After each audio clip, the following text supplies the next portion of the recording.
Hai, Assalamualaikum warahmatullahi wabarakatuh. Saya Suryadi Hadi. Meskipun kita masih dalam keadaan pandemi seperti ini ya, tapi saya sangat yakin kalian masih fokus, masih memiliki motivasi yang tinggi untuk belajar ya, meskipun dalam keadaan pandemi.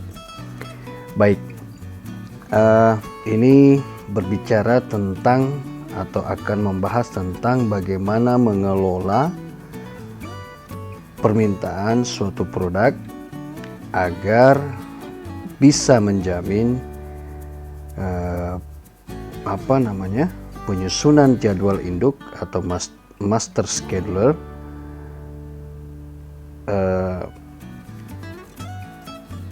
sesuai dengan permintaan akan produk tersebut ya. Nah, pada dasarnya pelayanan pesanan atau order service itu merupakan suatu proses yang mencakup aktivitas-aktivitas penerimaan pesanan, pemasukan pesanan, serta membuat janji kepada pelanggan atau order promising berkaitan dengan produk dari perusahaan. Nah, proses pelayanan pesanan termasuk pula penerjemahan apa yang diinginkan oleh customer ke dalam bentuk-bentuk yang digunakan oleh pihak pembuat produk atau manufakturer atau pihak distributor ya. Nah, kemudian aktivitas peramalan ini merupakan suatu fungsi bisnis yang berusaha memperkirakan penjualan dan penggunaan produk sehingga produk-produk itu dapat dibuat dalam kuantitas yang tepat. Nah, dengan peramalan ini maka dugaan terhadap permintaan yang akan datang berdasarkan pada beberapa variabel peramal ya, sering berdasarkan data deret waktu, misalnya deret waktu historis ya, dan seterusnya. Kemudian peramalan dapat menggunakan teknik-teknik peramalan yang bersifat formal maupun informal yang nanti akan kita bahas pada pertemuan-pertemuan selanjutnya ya. Nah, aktivitas peramalan ini ya umumnya di suatu perusahaan itu dilakukan oleh departemen pemasaran, dan hasil-hasil dari peramalan ini sering disebut sebagai ramalan penjualan atau sales forecast ya. Jadi dari uraian yang saya sampaikan tadi, maka kita bisa menarik menarik suatu hal penting yang berkaitan dengan informasi permintaan suatu produk. Misalnya, yang pertama adalah ramalan terhadap produk independent demand ya, yang bersifat tidak pasti atau uncertain. Kemudian Kemudian yang kedua adalah pesanan-pesanan atau order yang bersifat pasti atau certain ya. Jadi ada dua yang perlu diperhatikan. Yang satunya adalah, saya ulang, ramalan terhadap produk independent demand yang bersifat tidak pasti ya. Kemudian pesanan-pesanan atau orders yang bersifat pasti atau certain ya. Kemudian pesanan-pesanan yang bersifat pasti ini antara lain ya, pesanan pelanggan atau customer orders, alokasi tertentu untuk area geografis, service atau spare part ya, itu termasuk di dalamnya. Kemudian distribution center demand dan lain-lain sebagainya. Nah, di perusahaan industri manufaktur, kebutuhan untuk pusat distribusi dan operasi antar pabrik ditangani secara terpisah ya, seperti itu. Nah, di dalam bagian penjualan ya, biasanya melakukan perencanaan atau sales planning itu berdasarkan hasil-hasil ramalan penjualan atau sales forecast, sehingga informasi yang dikirim dari bagian penjualan ke bagian production planning and inventory control itu seharusnya dapat memisahkan antara permintaan yang dikembangkan berdasarkan rencana penjualan yang umumnya masih bersifat tidak pasti dan pesanan-pesanan order yang sifatnya pasti.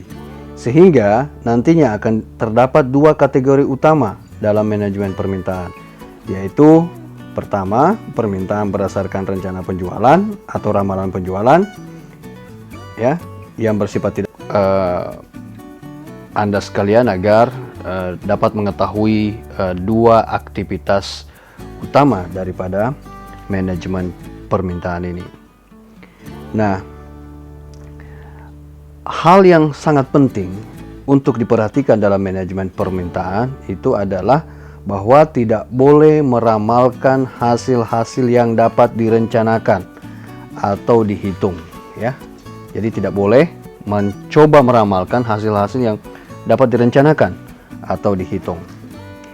Nah, jadi yang tidak pasti saja yang dilakukan peramalan, ya. Di dalam manajemen permintaan ada dua hal yang harus diperhatikan, ya.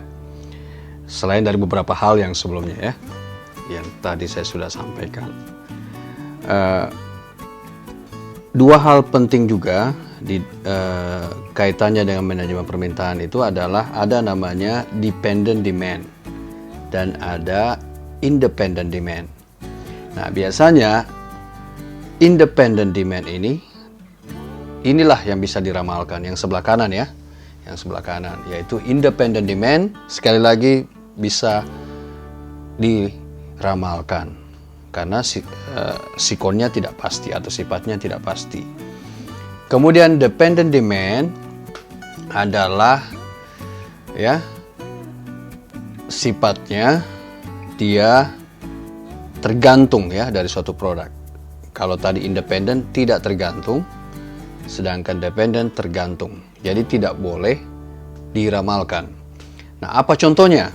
Contohnya yang saya bisa kemukakan di sini adalah misalnya ada suatu perusahaan manufaktur yang akan memproduksi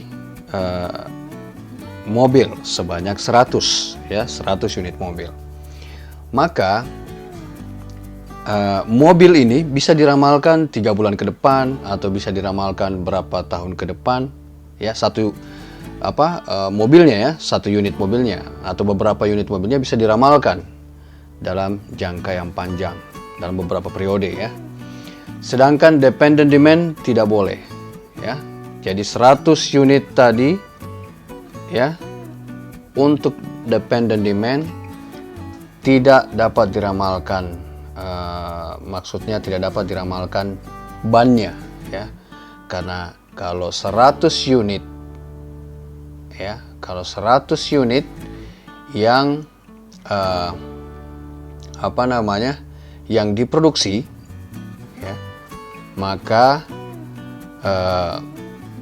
permintaan ban dari suatu perusahaan otomotif itu membutuhkan 500, yaitu 100 unit mobil tadi dikali 5 ban per unitnya, per unit mobilnya. Berarti 500 unit ban harus disiapkan oleh perusahaan otomotif, ya, untuk memenuhi kebutuhan spare part mobil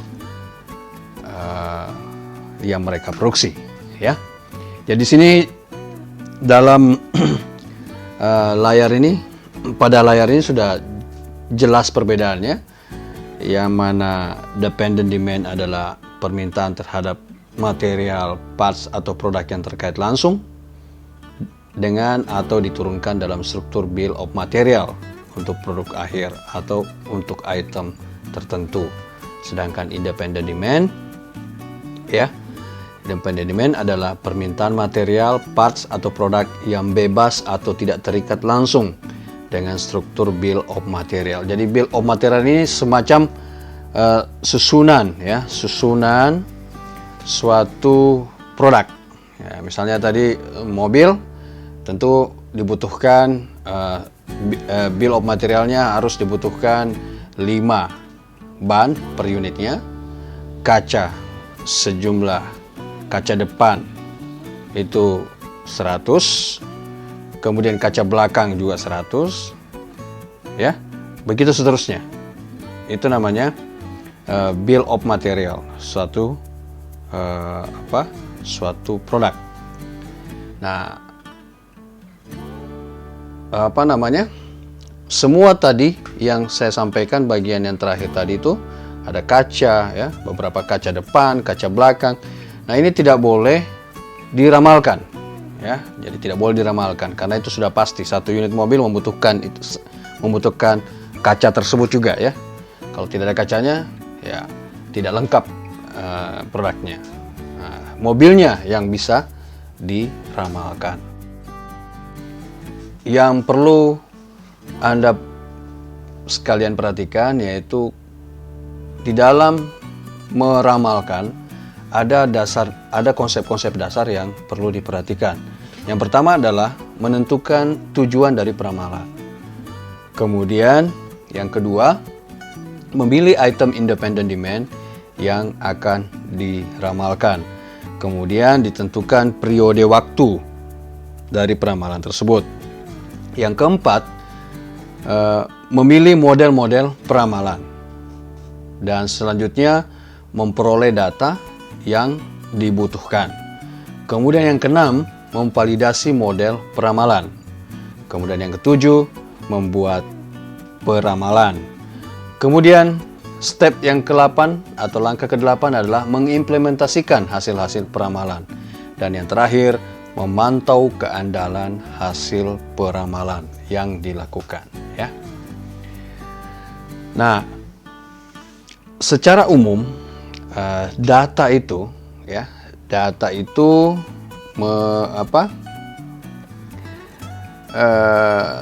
kalau dilihat dari jangka waktunya untuk data yang terpublikasi itu sifatnya jangka panjang, ya. Kemudian kalau data asli jangka waktunya itu hanya sampai menengah saja. Kemudian data berdasarkan deret waktu itu jangka waktunya pendek, ya. Nah, kemudian kalau dilihat dari penggunanya, ya, fungsi pemasaran sangat membutuhkan, misalnya data-data yang disampaikan atau yang dipublikasikan oleh BPS misalnya. Nah, ini dibutuhkan oleh manajemen puncak untuk meramalkan dalam jangka dalam jangka waktu tertentu berapa penjualan berapa kira-kira tingkat penjualan yang dapat diperoleh oleh suatu perusahaan. Nah, kemudian kalau untuk data yang asli, ya, biasanya fungsi pemasaran itu memiliki data yang akurat mengenai hasil penjualannya. Sedangkan data yang berdasarkan deret waktu ini biasanya dimiliki juga oleh departemen produksi. Nah, untuk tipe data yang dihubungkan dengan biaya untuk memperoleh data tersebut, kalau publikasi biayanya itu hanya medium, kemudian data asli itu biasanya tinggi biayanya, ya. Kemudian data deret waktu biasanya rendah biayanya untuk memperoleh data tersebut. Kemudian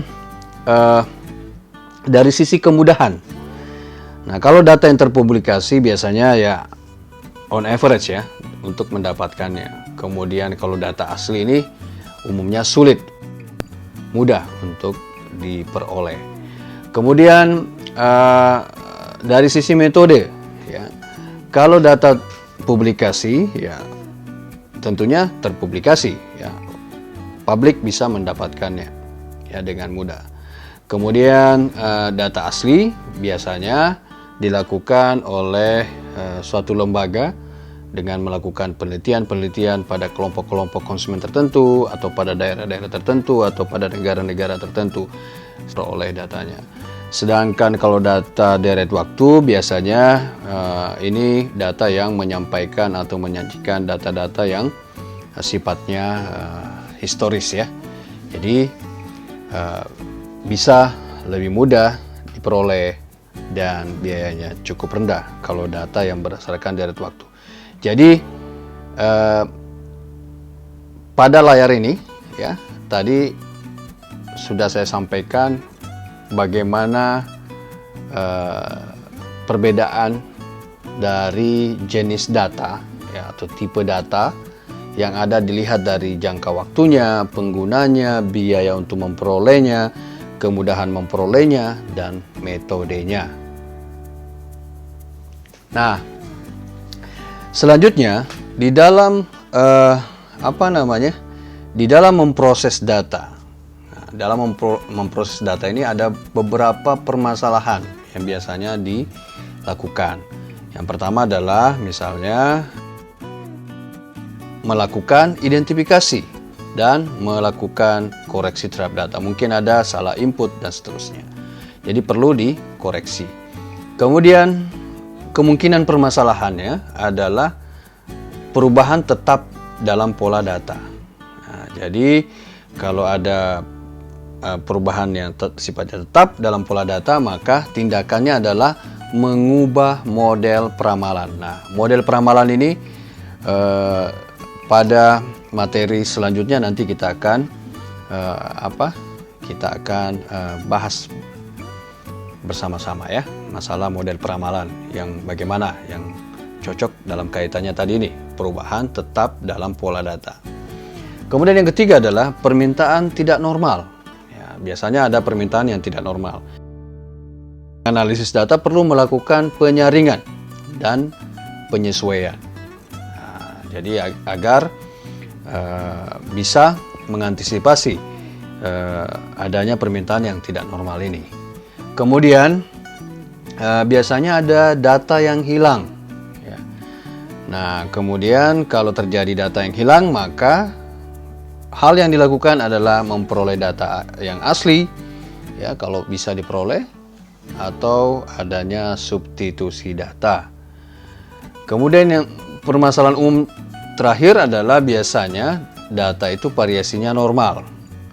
Nah, kalau variasinya normal, maka kita harus menerima data tersebut, ya. Jadi itu dua hal, yaitu masalahnya, ya, melakukan kegiatan peramalan. Jadi ini masalahnya dan dilengkapi dengan tindakan-tindakan yang perlu Anda lakukan. Nah, di dalam mengolah data ya, untuk meramalkan suatu produk misalnya ya, data tersebut kadang-kadang terjadi error ya, atau bahasa lainnya galat, atau bahasa lainnya lagi terjadi residual. Adalah adanya perubahan dari pola data dasar. Nah, tindakan yang bisa dilakukan adalah mengubah model peramalannya. Nah, kemudian yang kedua, jika ada indikasi faktor eksternal yang sangat kuat, maka tindakan yang dilakukan adalah mengidentifikasi dan melakukan penyesuaian. Nah, ini yang biasanya sulit dilakukan. Harus untuk melakukan peramalan ini dibutuhkan juga jam terbang yang tinggi ya, untuk menganalisis faktor eksternal. Karena faktor eksternal ini ya tidak boleh disepelekan dalam melakukan peramalan. Bisa yang baik dan melakukan penyesuaian. Kemudian dalam data kadang-kadang terjadi variasi acak yang normal. Nah, kalau terjadi tersebut, maka kegiatan peramalan atau peramal ya, atau yang melakukan forecasting ini harus menerima model peramalan tersebut. Berikutnya, jika terjadi kesalahan pemasukan data, maka ya, tindakan yang dilakukan sama tadi yang saya jelaskan sebelumnya, yaitu ya, atau perbaikan. Kemudian berikutnya adalah perubahan dalam faktor ekstrinsik. Nah, kalau terjadi perubahan dalam faktor ekstrinsik ini, maka perlu dilakukan identifikasi dan penyesuaian model peramalan kembali, ya. Kemudian kalau kehilangan data, seperti yang tadi, mencari data asli atau substitusi data. Nah, jika terjadi tingkat disagregasi, maka tindakannya adalah seseorang yang melakukan forecast harus menerima model peramalan itu meskipun terjadi tingkat disagregasi ya pada level-level tertentu. Jadi itu alasan dan tindakan yang bisa saya sampaikan mengenai data yang galat, errors, atau terjadi residuals. Nah, ini adalah suatu contoh bagaimana mengaplikasikan kegiatan peramalan. Ya. Saya mungkin sebelumnya ke rumusnya dulu. Ya. Nah, ada rumusnya di sini yang bisa ada yang kalau Anda perhatikan ada tracking signal. Ya. Nah, tracking signal ini dilakukan atau dapat dilakukan jika ada RSFI.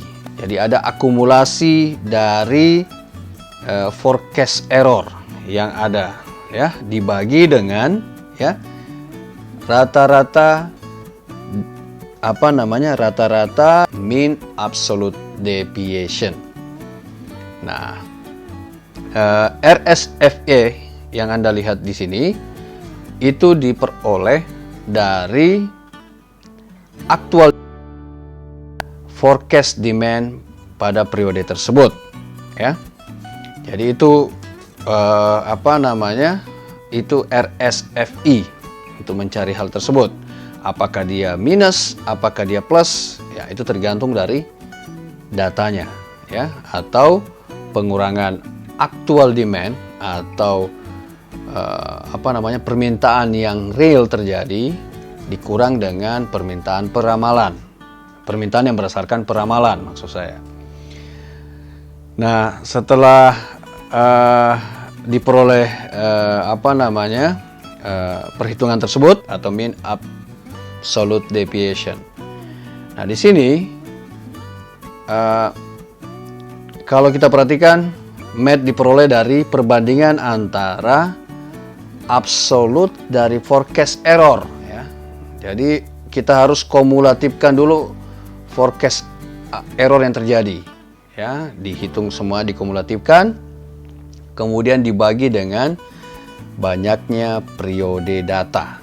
Jadi itu adalah rumus untuk tracking signal dan mencari mean absolute deviation.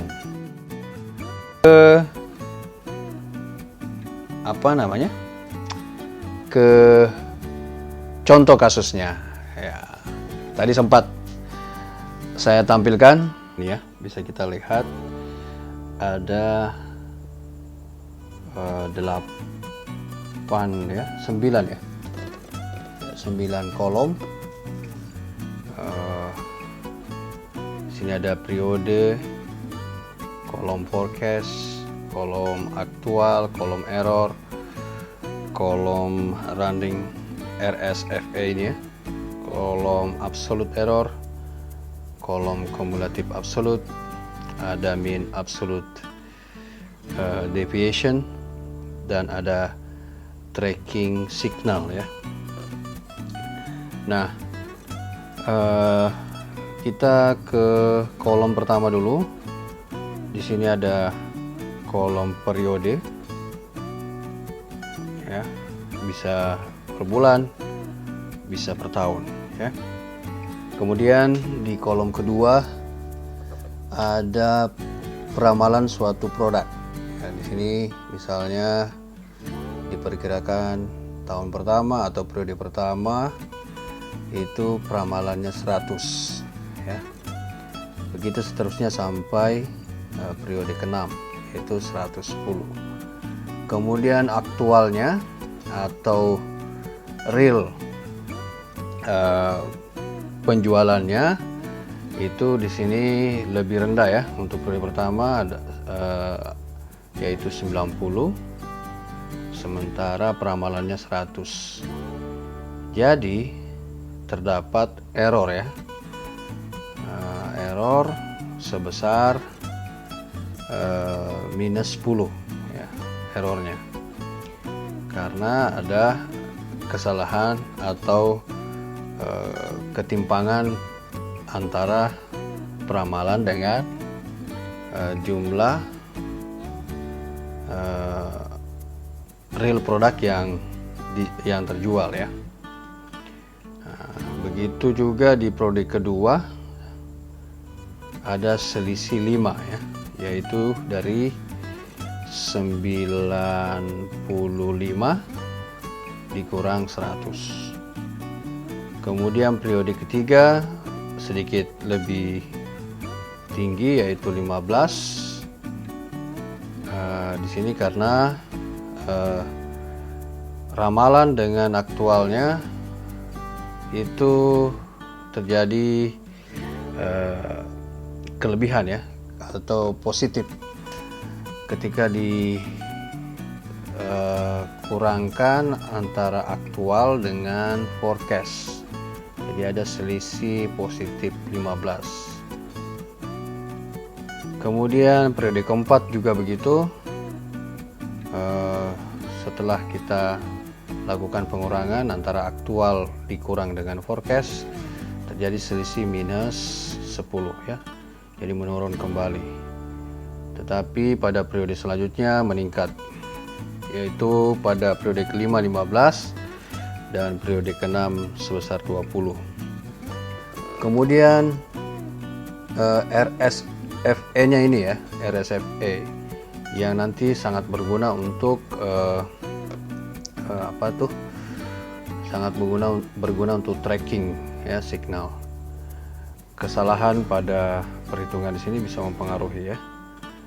Nah, kemudian di sini kalau RSFE cara mendapatkannya yaitu mengkumulatifkan kolom error ya.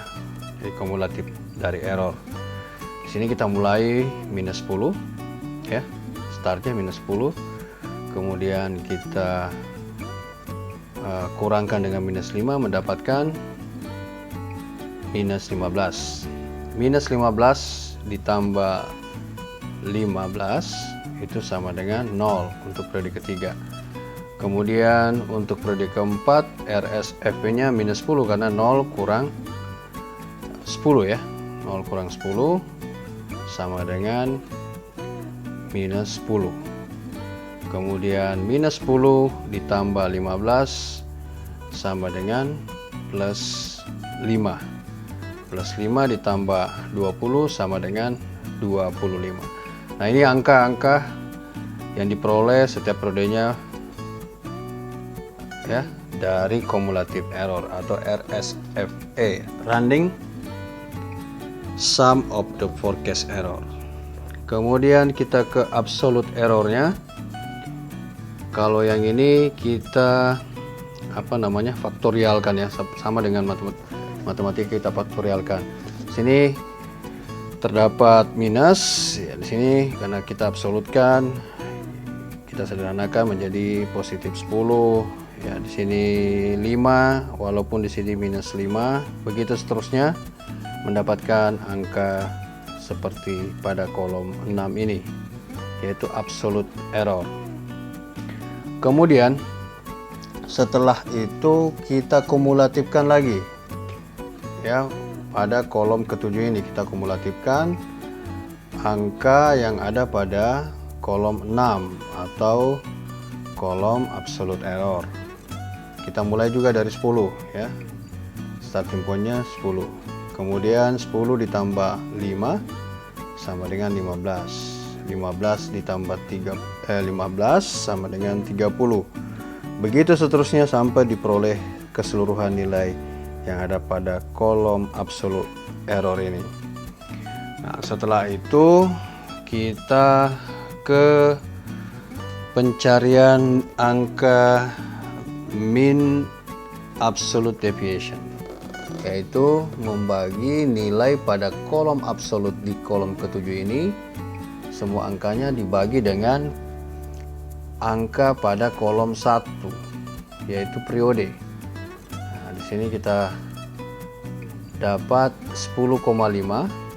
10,5 ini ya. Oh, sorry. Di sini 10,0 ya. Maaf. Di sini 10,0 karena 10 dibagi dengan 1 sama dengan 10, bukan 10,5 ya. Di sini 10,0. Kemudian yang kedua, 15 dibagi 2 ya. 15 dibagi 2 sama dengan 7,5. 30 dibagi dengan 3 mendapatkan 10 ya. Begitu seterusnya sampai diperoleh angka 12,5 untuk periode ke-6, yaitu 75 dibagi dengan 6 ya, mendapatkan angka 12,5. Nah, untuk kolom terakhir atau tracking signalnya itu diperoleh dari pembagian atau perbandingan antara nilai pada RSFE, yaitu kolom 5, dibagi dengan angka pada kolom 8. Nah, sini kita mulai. Sini sebenarnya 10,0 ya, bukan 10,5. Jadi 10 dibagi dengan minus 10 sama dengan minus 1. Kemudian 7,5 dibagi dengan minus 15 sama dengan minus 2. Kemudian 10 dibagi dengan 0 sama dengan 0 ya.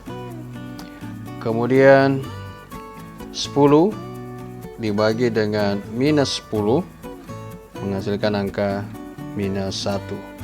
Jadi begitu seterusnya sampai angka pada row ke-6 ini terakhir ya, yaitu plus 2. Nah, ini adalah langkah-langkah dalam mencari tracking signal ya dari suatu permodelan. Kemudian kita hitung berdasarkan rumus ini. Tadi saya sudah jelaskan. Kita ke perhitungannya.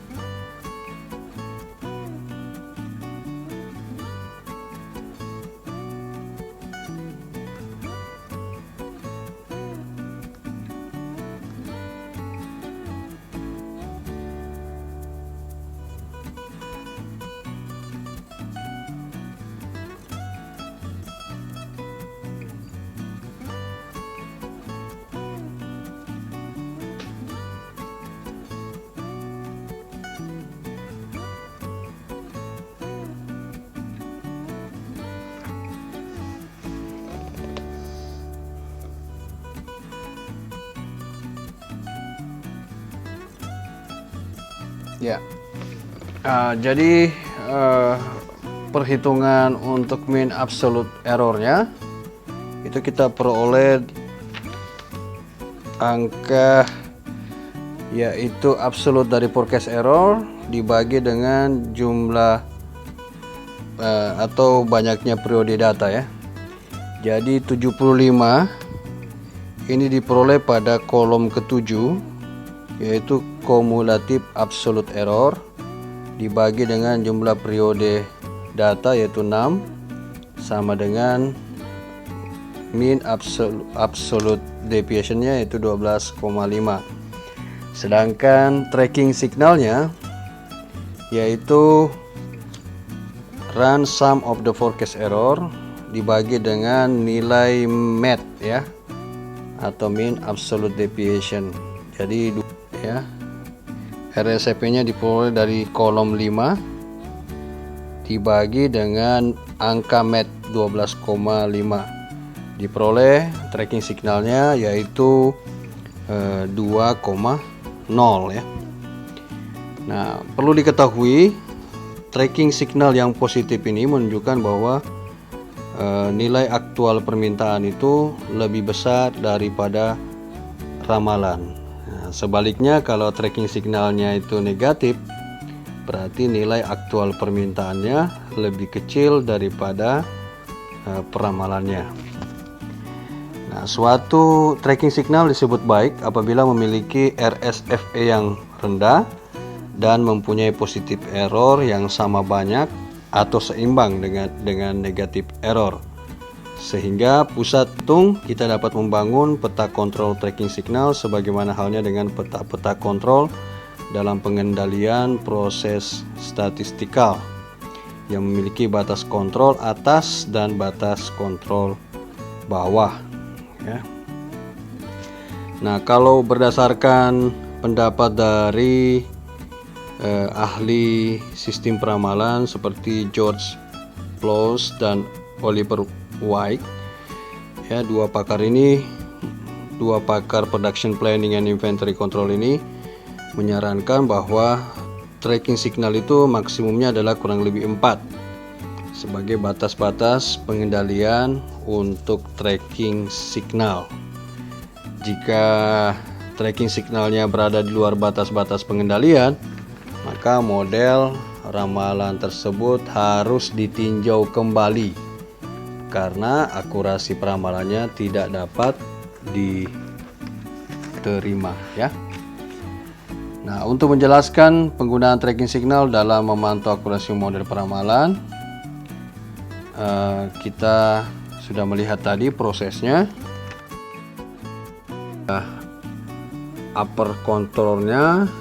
Upper control limitnya itu plus 4, ya, sesuai dengan pendapat dua pakar tadi.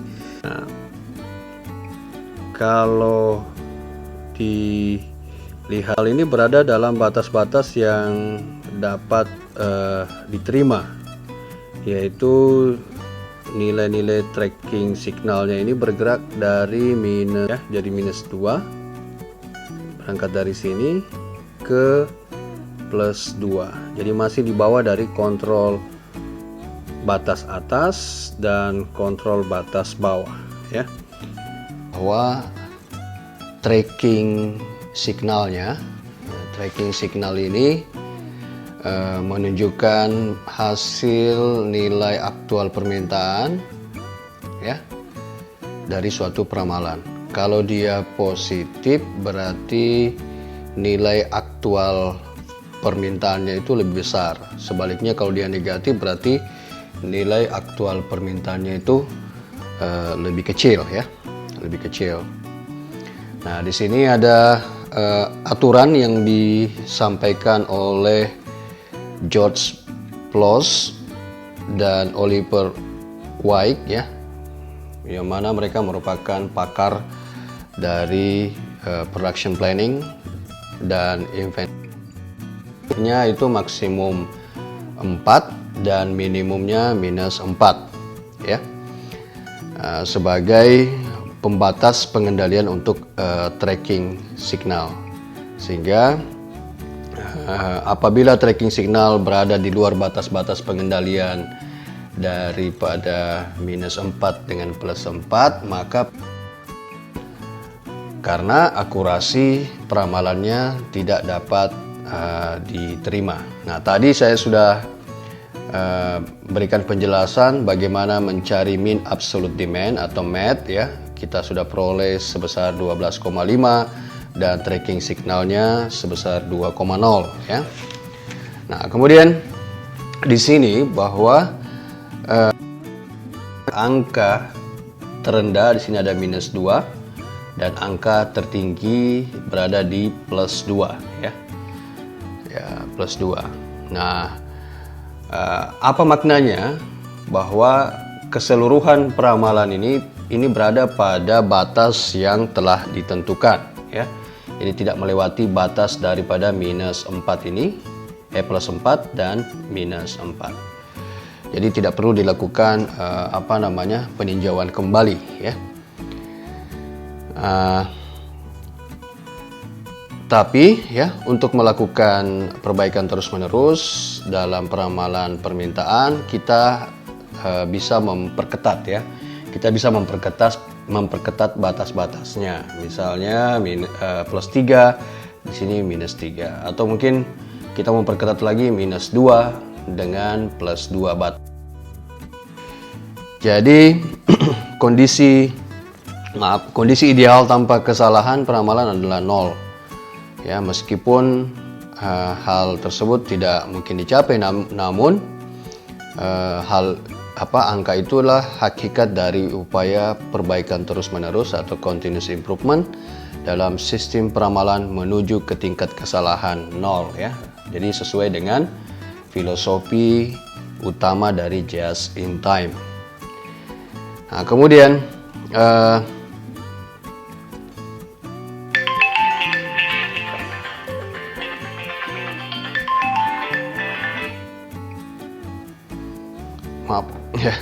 kemudian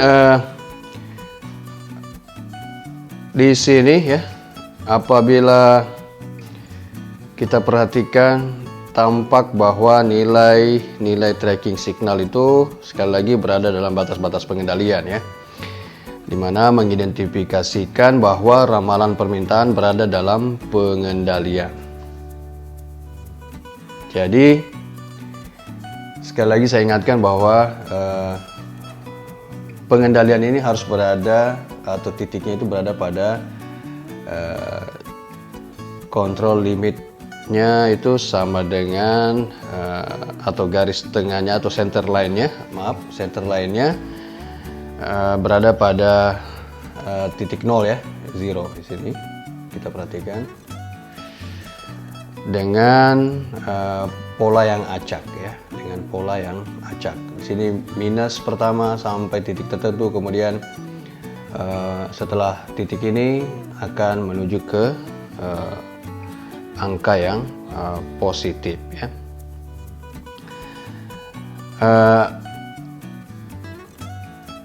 Perlu juga diketahui bahwa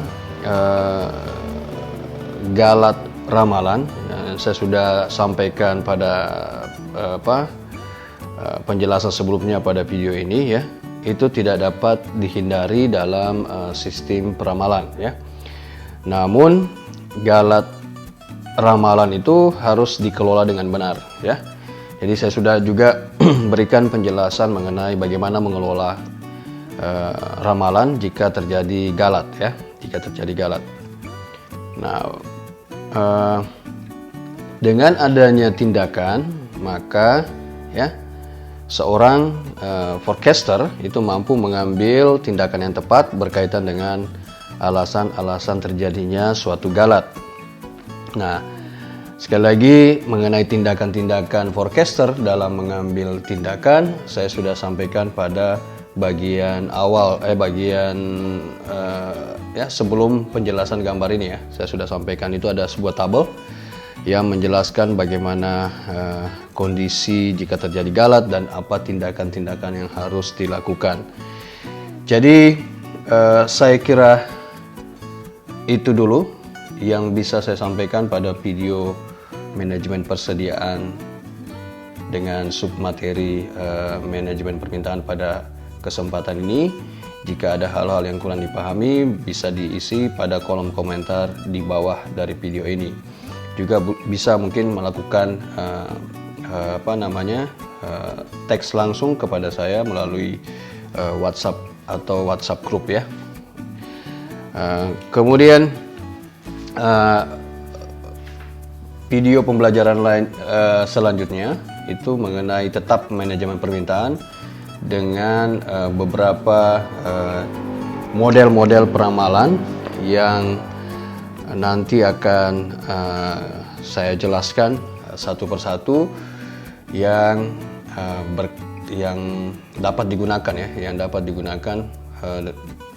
dalam dalam dunia nyata ya, atau dalam bisnis yang nyata. Hal ini bisa hal tersebut bisa diterapkan. Ya, sekian yang saya bisa. Assalamualaikum warahmatullahi wabarakatuh.